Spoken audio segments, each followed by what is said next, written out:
Welcome back, guys, to Global War 1914, Operation Albatross. This is the spring of 1914 for the Ottoman Empire, and this should be a pretty quick turn. We do have $11 to spend, but we can't purchase any units.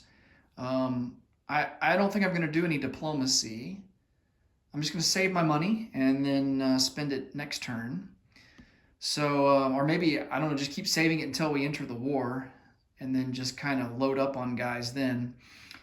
But for now, we're gonna hold on to our 11 bucks. We're at our peacetime income now because we're no longer at war, and our peacetime income is 2. So we're only gonna be collecting $2 here at the end of the turn.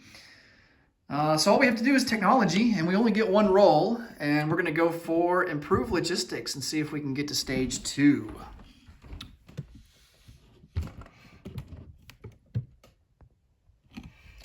All right.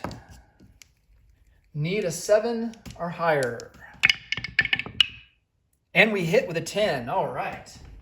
So we will move to stage 2 for improved logistics.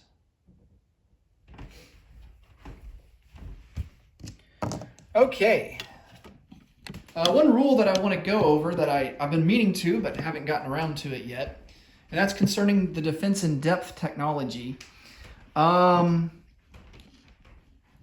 Defense in depth is a really good tech because it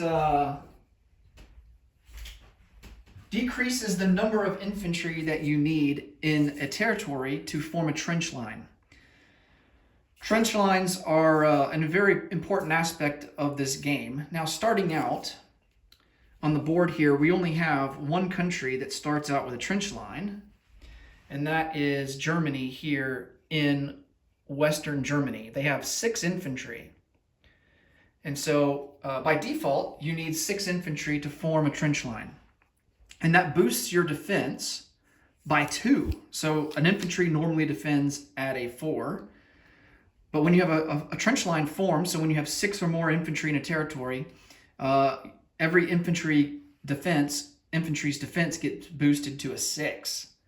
And it limits combat for the attacker to just 1 round. So if the attacker is unable to bust the trench line and decrease the number of infantry below 6, then combat will end after the first round. And so that's kind of how trench lines work. And so the defense in depth technology reduces the number of infantry that you need to form a trench line by 2. And so instead of needing 6 infantry to form a trench line, now you only need to have 4. All right, so very important tech to have. And there's other things as well that kind of factor into the number of infantry that you need to form a trench line, or there's different units in the game that can reduce or it can increase the number of infantry that you need to form a trench line for your opponent. And that's where armor vehicles come into effect. So tanks will increase the number of infantry needed to form a trench line. 1 tank will increase the number of infantry that your opponent needs by 1. So when you attack a territory with a tank, that will increase the number of infantry that your opponent needs to form a trench line. So if they have 6 infantry in a territory and you're attacking with a tank, the number of infantry that they would need to form a trench line would then be 7. So, and